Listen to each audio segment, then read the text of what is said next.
Okay, B'ez Hashem Yisbarach, we're continuing Masech Chulin Daf Kuv Zayin, and we're holding 3 lines from the top of the Amud. Now, the Gemara is continuing the conversation and discussion about the Chiyuv of Netilas Yadayim for different things. And the Gemara just finished off saying that if a person doesn't have enough water or something along those lines, won't be able to wash his hands, so you can make a Tanai at the beginning of the day. And we said how this Tanai could work, that he should that he doesn't have to keep washing his hands throughout the day, but he could be samich on his original Netilas Yadayim from the morning. So Ika the Amri, there are those that say, B'shas Hatchak in, this the Ravina Paskin, that in a time of need, where there's no water, a person could taka wash his hands in the morning for the entire day. But in a time where there's no pressing need, where water is common, a person cannot wash in the morning for the entire day. The fact that Ravina prefaced his halacha by saying people such as you, for whom water is scarce, appears to indicate that this kula applies only b'shas hatchak, so it doesn't apply everywhere else. Now, the Gemara goes like this. According to this, Ravina is arguing with Rav, who allows this practice even where there's no pressing need, by the fact that Rav said on Kuvav Amud Beis that there's absolutely no issue with this halacha. And those who say Ravina said that this halacha is mutter, that a person can make a tonight for an Netilas Yadayim, even not in a time of pressing need. And when Ravina prefaced his ruling with people such as you that don't have water, he meant to say that for people such as you, for whom water is not common, it's not just that it's mutter, but it's advisable to use this method, although there's a certain difficulty of having to be careful with your hands and not being mesiach das for them the entire day. But akapanim, it's a good eitzah that you don't need to keep on running to find water. You'll have water when you need it. I mean, your hands would have Netilas Yadayim properly, and you don't need to come on to washing your hands again. Behind the Rav, and according to this, Ravina is consistent with the halacha of Rav, and the Paiskim are mekel, since it conforms with Rav, because Netilas Yadayim is a din d'Rabbanan, Ayin Shulchan Aruch Simukuf Samach Dalet. Okay, there's a Taishas over here. We're going to leave it for now. Rav Papa said, "Hi, Arisa de Daloi, this canal from which water is drawn in pails and poured into ditches that carry the water to surrounding fields, as was the derech in those days, as we mentioned a few days ago. A person cannot wash his hands with the water in the ditch by dipping his hands into the ditch. The water does not come upon his hands by the force of a person. Although the water is poured from a bucket into the ditch, by the time they reach the hands, they're no longer being propelled by the force of the person's pouring, but are flowing on their own. So it's neither Netilas Yadayim or Tevilas Yadayim. There's no Netilas Yadayim, because Netilas Yadayim is good only when the water is forced onto the hands by Kayach Gavra, by the force of a person. And there's no Tevilas Yadayim, since the groove doesn't contain 40 saw of water. That's the minimum that's required for a mikvah. However, if he's near to where the water is pouring from the pail, meaning he places his hands in a ditch near the place where the person is pouring the water from the bucket into the ditch, at which point the water is still being poured mikayach gavra into this hole in the ground, the ka'osu mikayach gavra, where the water is actually coming on his hands by the force of a person, a person may wash his hands with these waters. Again, if he's near to where the water is pouring from the pail, the ka'osu mikayach gavra, where the water is actually coming on his hands by the force of a person, then he can use these. He can wash his hands with these waters. Meaning, because putting his hands in the ditch at this point is a good Netilas Yadayim, even though the hands are not directly under the pouring spout, because the water is flowing over his hands by the kayach of the person that's pouring it. And if the pail has a hole in it, that the liquid is dripping out, and it connects to the water of the canal from which the water is drawn, the water in the ditch is being connected to the water in the canal, and one could be taivel his hands in the water flowing through the ditch, and will now make his hands tahar for bread. Meaning, this connection between the water in the ditch and the 40 saw of water in the canal makes it that the less than 40 saw of water in the ditch makes it a kosher mikvah for Tevilas Yadayim, which we mentioned previously, which is similar to the concept of hashaka. V'yomar Rav, and Rav said, Klisha nika b'kainis mashka, a keli that has a hole in it that's big enough that liquid can come in through that hole, Ein nitlim mimenu layadayim, it may not be used for washing one's hands before eating, because a keli with such a hole is no longer classified as a keli, and Chacham said that for an netilas yadayim a person needs to use a keli. Now the Paiskim speak out that a hole of this size passes a kli for netilas yadayim regardless as to what the material the keli is made out of, and regardless of whether it's used for solids or for liquids, even though the Mishnah and Kalim may discuss that it's good for certain things and not good for other things, but l'gabe netilas yadayim, it is no good. V'yamar Rav, and Rav said, Klisha ein b'revius, a keli that does not have revius of water in it, ein neitul mimenu layadayim, a person cannot use it for washing one's hands before eating.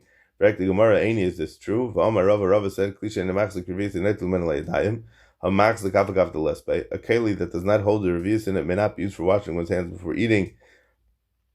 But ha-machzik, which means to imply that if the keli does hold a revius, even though it does not presently have a revius in it, afagav de lespe could still be used for washing. Zok the Gemara like kasha. It's not sure. Halachat, halatrei. The first statement of Rava, which requires that a kli contains revius, refers to where one person is washing with the keli. But halatrei, the second statement of Rava, which implies that even less than a revius of water is good enough for washing, refers to where the second of two people is using it to wash with. When one person washes netilas yadayim from a cup, it must contain a revius of water. If, however, two people are washing from one cup that has a revius of water in it, even though one washed first and there's not a revius remaining for the second one, it's still good washing, since the water is the remnants of a revius of water used for a tara, as the Gemara will explain. The Tanya, or the Tanan, the Mishnah in the beginning of Yadayim, may revius neitul yadayim la'echad, revius of water may be used for washing one's hands for one person, even for two people. The Mishnah teaches that in order for washing to be a kosher washing, the kli must contain at least a revius of water. However, it can then be used even for two people, even though there will be less than a revius left in the cup of the second person, since this less than a revius of water is the shirayim, is the shiarei tara for what both people could use. Rav Sheshes said to Amemer, Kavdisu Amona, are you particular about washing only with a keli, with a cup? Amalei in, he said yes. Achazusa, are you particular about the water's appearance, meaning that it shouldn't be cloudy or dirty? Amalei in, he said yes. Ashiura, are you particular about the measure of a revius to wash with? Amalei in, he said yes. So what's this Gemara over here? Let's continue. Those who say, this is what Amemer said to Rav Sheshes. Amona v'achazusa kabdinon, ashiura loy kabdinon. About using a keli and about the water's appearance, we are makbid. But about the shir of revius, we're not makbid. The Tanan, we learned in the Mishnah, may revius neitlin liyadayim la'echad v'afil l'shnayim, that a revius of water could be used for washing hands for one person and even for two people. So evidently a revius is not required. Although, because the second person is obviously using less than a revius.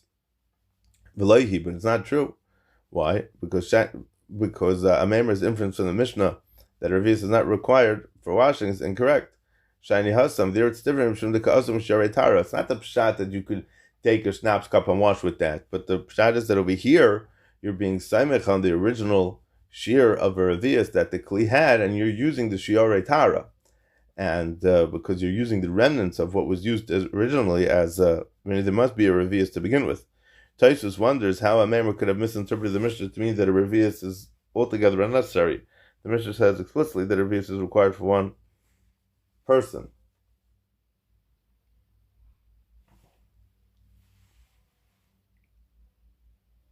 So Taisus answers via Shleimer the Masnisin l'Truma, that the Mishnah is talking about Truma v'avadaik minei, and he wanted to be medayik in the Mishnah like this: the kihechid afilu l'Truma le'bi'in shir l'sheini. That just like for the second person using this revius, he doesn't need the second person who's washing for Truma doesn't need a shear.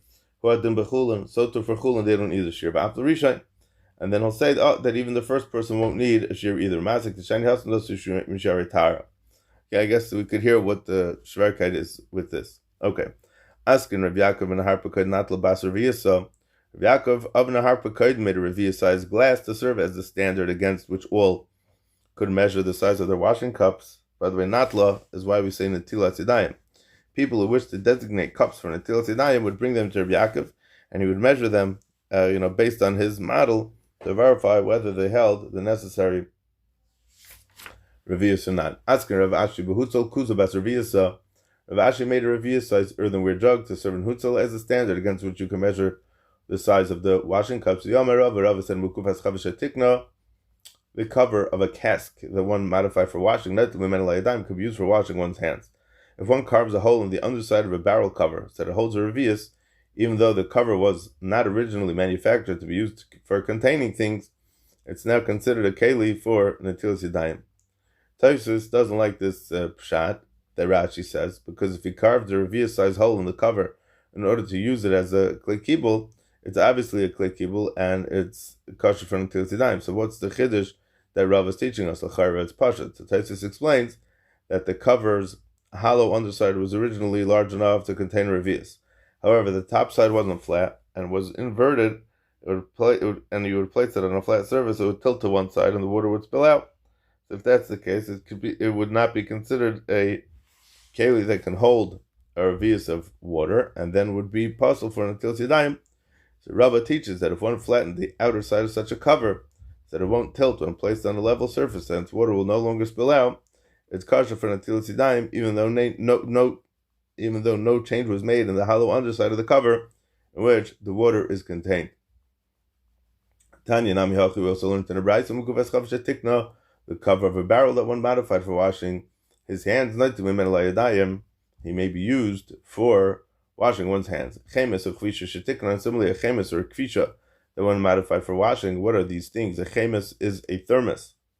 We have it in the pasuk in Chumash by Yishmael. They were both made out of skin. So although the skin bottles are made to hold liquids, they cannot stand up, right? And they cannot hold liquids when they are open. So they are invalid for netilas yadayim unless they're modified that they can stand on their own. So neitel mehem layadayim can be used for washing one's hands. Sak kupa, a sack or a basket, aval pisha mekablin, although it can hold water, ein neitel mehem layadayim, they cannot be used for washing hands. Meaning he made them sturdy enough to stand on their own, and he made them with tar so they could hold liquids. So these items, even after modification, are not considered kalim to hold water, since they're generally incapable of holding water and are generally not used for water. Ibaylahu frek the Gemara. Mahu lechel b'mapa. What's the halacha with regard to eating bread with a cloth? If a person doesn't wash his hands, he wasn't able to wash his hands, could he wrap his hands in a cloth so his hands will not touch the bread and he'll be able to eat without netilas yadayim? Meaning, what's the shayla here? Are we concerned that perhaps, despite the cloth, he'll touch the bread with his hands, and memelo, it's also to eat without washing? Or we're not concerned for this possibility. So Zok the Gemara like this: Tashema, let's bring a raya from a story that we have in a Mishnah in Sukkah. But when they gave Reb Tzadok food smaller than the size of an egg, he took it with the cloth and ate it outside the sukkah. Meaning the first part of the Mishnah there says that although a person's mutter to eat a snack outside the sukkah, Rabbi Yochanan ben Zakkai and Ram Gamliel were machmir, and they would go lefinim shur zadin and take care to eat even snacks only in the sukkah. The Mishnah then continues, but Reb Tzadok, in contrast to these two other chachamim, did not practice this chumrah, and he did eat snacks outside the sukkah, as evidence from the following incident. Right? And he didn't wash his hands. So he took it with a cloth, and he ate it outside the sukkah, because less than a keveya of bread is achilas aray, which could be eaten outside the sukkah, v'einu mevarach acharav. And he didn't say Birkas Hamazon, he did a bench after eating it. Reb Tzadok held like Rabbi Yehuda and Brachos and Daf Memhei, who says that Birkas Hamazon is required only when a person eats an egg's volume of bread. The halach, however, is like Reb Meir, who says that Birkas Hamazon is even when a person eats a kezayis. So my love, hakabeya by netilas yadayim. Now, does this not imply that it was only because he ate less than a shear of a kebeya, which does not mechayev netilas yadayim, and he ate it with a cloth? But had it been the size of an egg, it would have required washing his hands, and he would not have been able to avoid the requirement of washing by eating it with a cloth. So eating with a cloth does not pater a person from netilas yadayim. According to the Gemara's present understanding, the Reb Tzadok holds that eating with a cloth does not pater one from netilas yadayim. The reason he didn't wash his hands was because he ate less than the shear that's required for netilas yadayim. The reason he wrapped his hands in a cloth was because he was He was careful and did not wish to eat with unwashed hands, and not because washing them was a chiyuv. And the Gemara is going to try to be this raya. Perhaps the Mishnah means only to say, but if it had been the size of an egg, he would have had to sit in the sukkah and he would have to bench after eating it. Meaning perhaps the Mishnah stresses that Reb Tzadok was served less than a kebeya, not because a larger amount couldn't have been eaten with a cloth without washing, but because a larger amount would be mechayiv him in sukkah and benching. So that's how the Gemara is doicha the raya. Tashim, let's bring another raya. The Shmuel Ashkechel Rav the Ka'achel B'mapa. Shmuel found Rav eating bread with his hands wrapped in a cloth. Amalei. Shmuel presumed that Rav was holding bread with the cloth because he didn't want to wash his hands. Said to him, Amud Beis, Kuvzayin Amud Beis, Avdin Kedain. Do we act in this manner? Do we eat bread without washing? Amalei. Rav said to him, Daiti Katzra Alai. In fact, I did wash my hands because Avada it's also to eat bread without washing your hands, even if your hands are wrapped in a cloth. And for the fact that I'm holding the bread with the cloth, it's not for halachic reasons, because it's just, daiti ktsara, my mind is small. It's a small-mindedness. It's the inability to tolerate certain things. Istinisani, Rashi says, he's finicky. The afapishan and taltiyod, even though I already washed my hands, they don't want to eat with my hands. I want to eat it with a cloth. Meaning he says that I cannot tolerate touching the food with my hands. It's evident both from Shmuel's accusation and for Rav's reply, the wrapping one's hands in a cloth does not pater him from washing them. Continues the Gemara, Kisaluk Reb Zera, when Reb Zera went to Eretz Yisrael, Ashkechinu Reb Ami, Reb Asi, the Ka'achli Bivloi Chamasais. He found that Reb Ami and Reb Asi were eating bread with worn out skin bottles wrapped around their unwashed hands. Right, we have this in Chamasais, Bivloi Chamasais. We have that with the Gevainim came with their funny barrels. Amar Reb Zera presumed that they did so because they heard that Shmuel found Rav eating with a cloth, and he said to them, Trey Gabri Ravri Kavasai Chalutu b'Rav Shmuel. Two great men like you should make a mistake with respect to the incident involving Rav and Shmuel. Do you really think that Rav was eating with a cloth because his hands were unwashed? Amar, he said that he's an istinus and he doesn't want to eat his bread that way. That's shkeraya.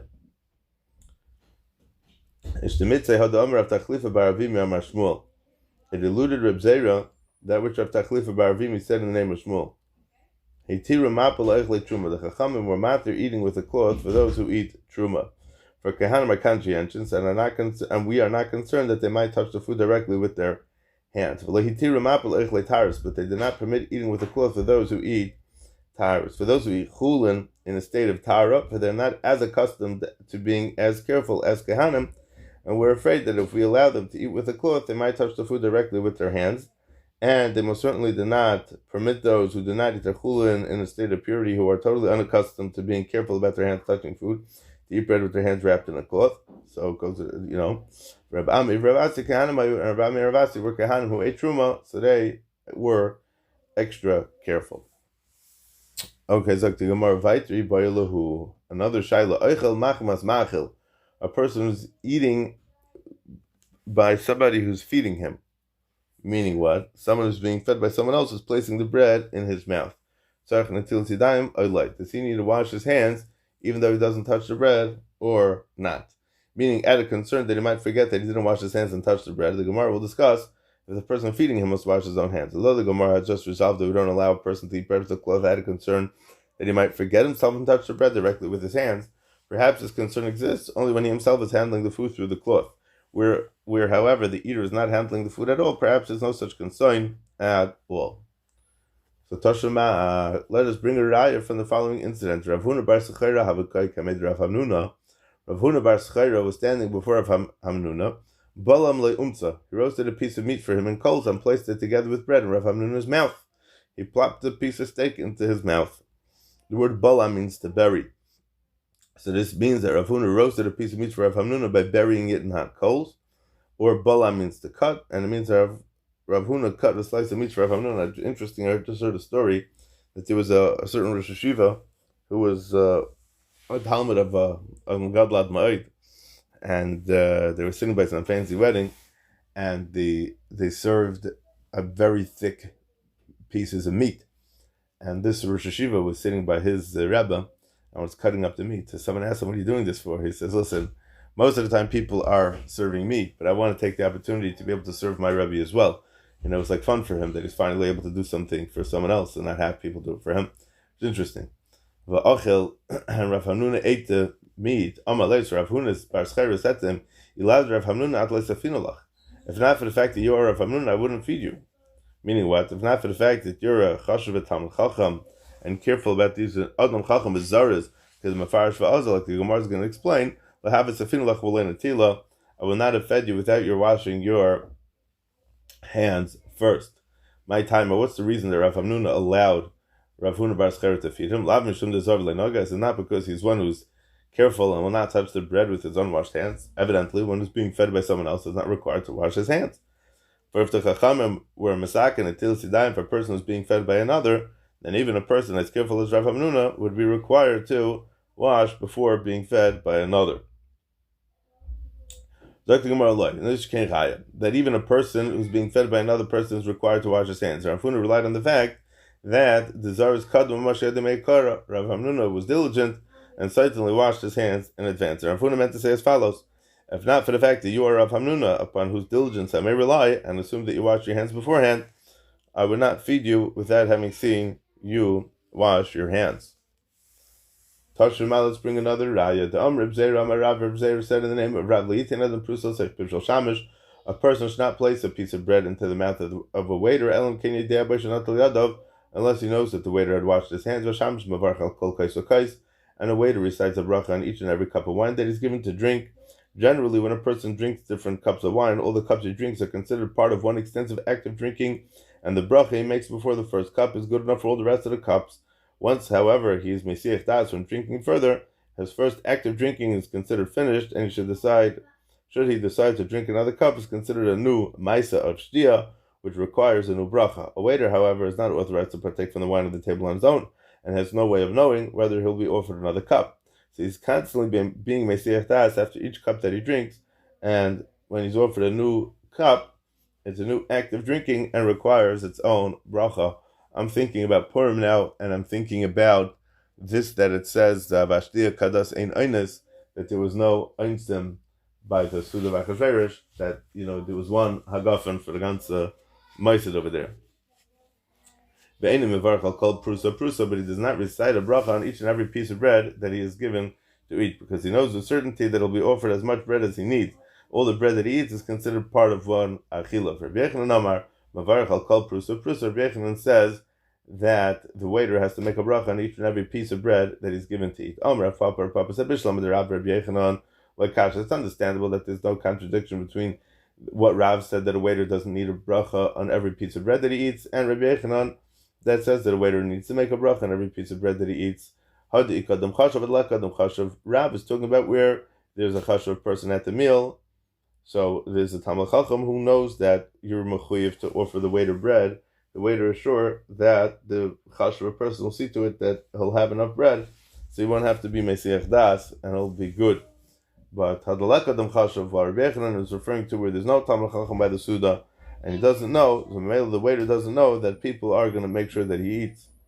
But in any event, Haka'amar Rav said, Elam Kin Yedesh and Natal Yadav, a person shouldn't place a piece of bread into the waiter's mouth unless he knows that the waiter washed his hands. Evidently, even a person who's being fed bread by another person must wash his hands. The fact that Rav Papa introduces Raya from Rav's first statement regarding placing food in the waiter's mouth by explaining that Rav and Rabbi Yechanan are in agreement with regard to the seemingly unrelated issue of a waiter reciting a bracha over each piece that he eats, this indicates that in fact is an integral part to the Raya. Like the Gemara, Shani Shamish Detarid. Generally, a person who's being fed by another is not required to wash his hands because he's not concerned that he might forget and touch the bread with his hands. The case of a waiter, however, is different because he's preoccupied with serving and might forget that he didn't wash and touch the bread that he is eating.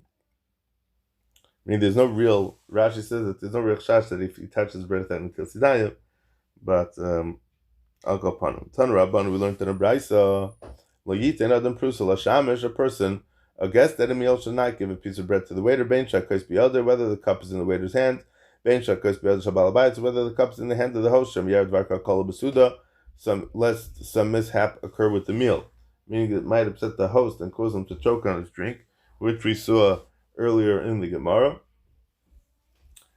And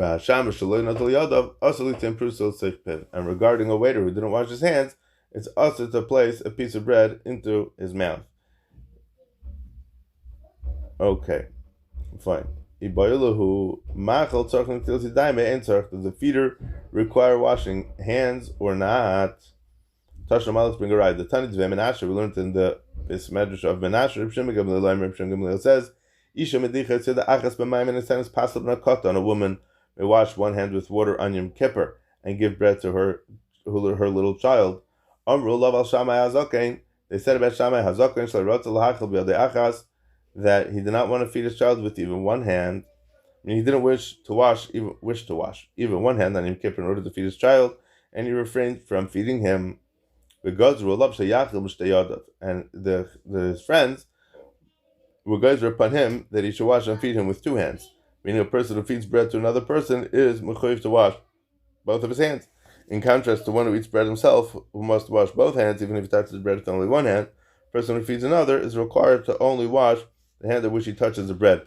Just interesting that we always view Shammai, but we have this picture of Shammai as being a tough person, when this is the second place in Shas that I'm familiar with, where Shammai is dealing with little children, as we have in the Gemara Sukkah, but Kolosai Shel Shammai, with the Maisa, with opening the schach in the bedroom.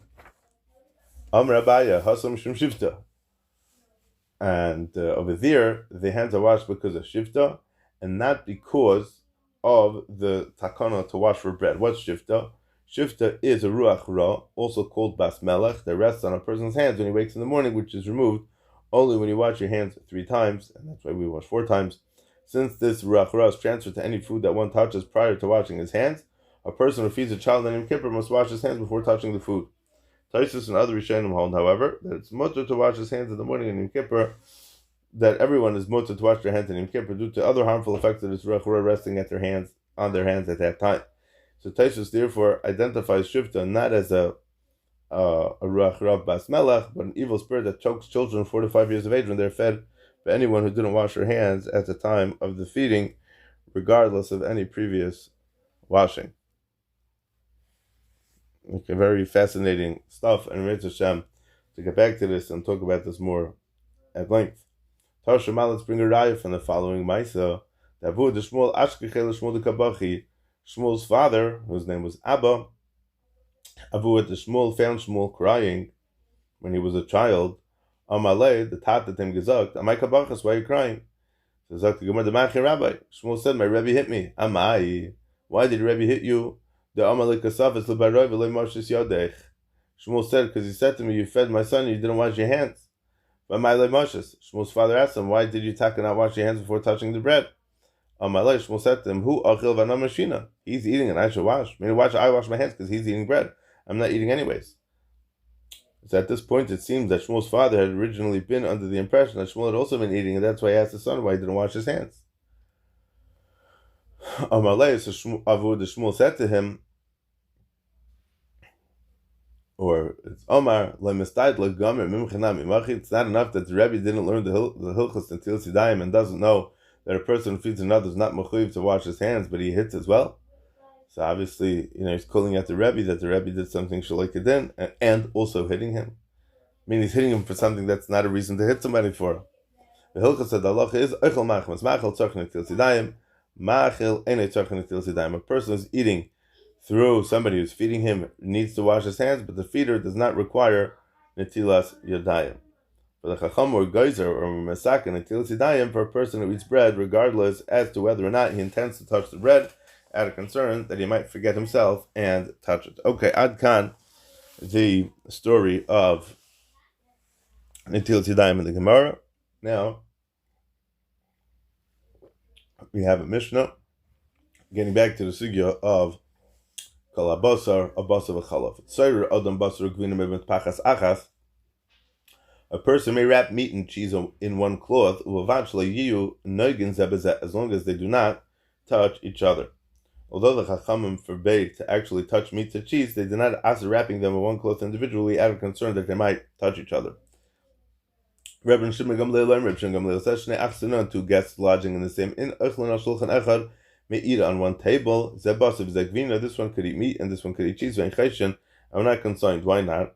Although we learned in the preceding Mishnayos that it's also for a person to put cheese and meat together on the same table, out of concern that they might eat the two of them together, this Isser does not apply when the basa b'chala belong to two guests in the same place, because you don't eat from someone else's food. The Gemara addresses the Mishnah's first halacha that meat and cheese may be wrapped in one cloth only when they do not touch one another. And if they do touch each other, what's the issue? Who it's cold together with cold, and neither one would absorb from the other, right? Which we had earlier in the Gemara that tzayin b'tzayin is non-issue. Kuf daled on the base we had it. So Amar Abaye said, "Nehida kalifa loy." Granted that cold with cold does not require peeling, meaning peeling off the outer layer of the meat and of the cheese, as would have been required had one of them been hot, in which case the flavors of the meat and cheese would have penetrated the outer layer of the other, which should not require rinsing. That granted that the cold contact doesn't cause a penetration of flavors from one into the other, it does cause something to stick, which must be rinsed away before eating. The Chachamim therefore after touching the meat and cheese to one another, lest you forget to rinse them before eating or cooking them. Rav Shem Gamliel said that two guests lodging in the same inn may eat on the same table, this one meat and this one cheese, and we're not concerned. There's no concern that one might eat from the other one's food. Rav Chanan bar Ami said in the Mashmul, this was taught only when they are strangers and they don't know each other, or they're not going to come to know each other. Also, if they do know each other, it's also for them to eat on the same table, one meat and one cheese, because they might good enough terms with one another that there is concern that one will take from the other one's food and eat it together with his own. Tanya Nami we also learned so in a brisa.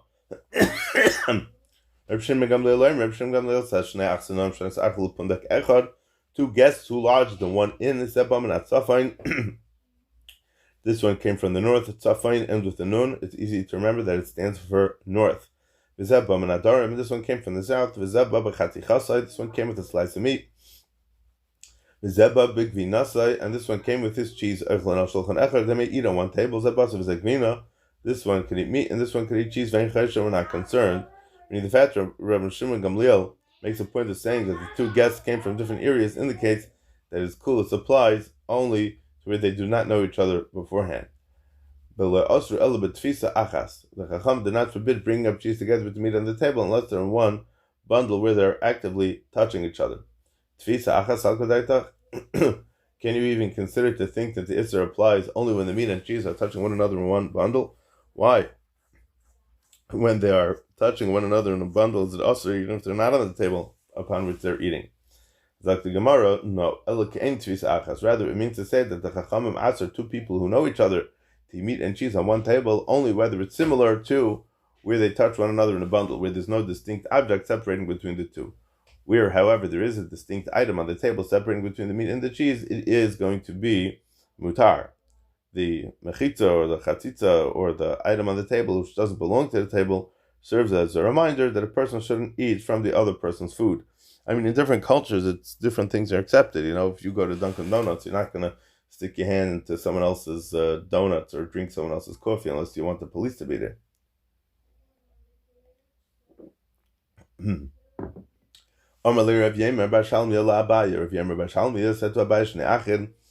the case of two brothers who know each other, but they are in bad terms, mahu, and they're particular not to eat from one another, what is the halacha?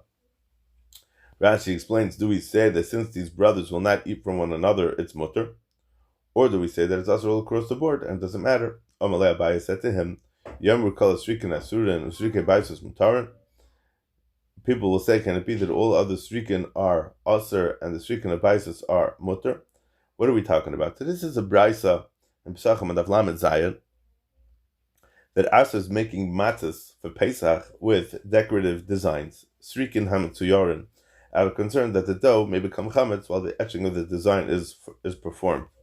Baisus was the name of a baker, suggested to the Chachamim that he had specific cookie cutters which he could imprint the designs on the dough instantaneously. Now Abaye quotes the response to the Chachamim. Yomru kol srikin asurim, people are going to say, can it be that all other srikin are aser, the srikin baisus mutaran, and the srikin of baisus, the matzahs of baisis are going to be mutter, since bakers generally do not have such stamps. People will presume that baisis is stricken are also etched by hand rather than by stamps. And after seeing that the stricken of baisis are going to be mutter, they're going to say that all stricken are mutter. In our case as well, if we allow two brothers who are particular with one another to eat meat and cheese on one table, people who are unaware of the unique circumstance of these brothers would presume that all the brothers may eat meat and cheese on the table. So Dr. Gemara like this, Dr. Gemara wants to say fakert tamech, but according to what he's saying, that in matters such as these we are concerned about the opinion of what other people are going to say. Then how do you explain how the Rabbi Yechanan, this which Ravasi said in the name of Rabbi Yechanan, a person only has one shirt, it's mutter to clean it on a chalamayit. The Chachamim asked for laundry and clothing on chalamayit to ensure that people should do laundry before Yantif. However, a person who only has one shirt could still wash it a second time, even if he washed it before Yantif.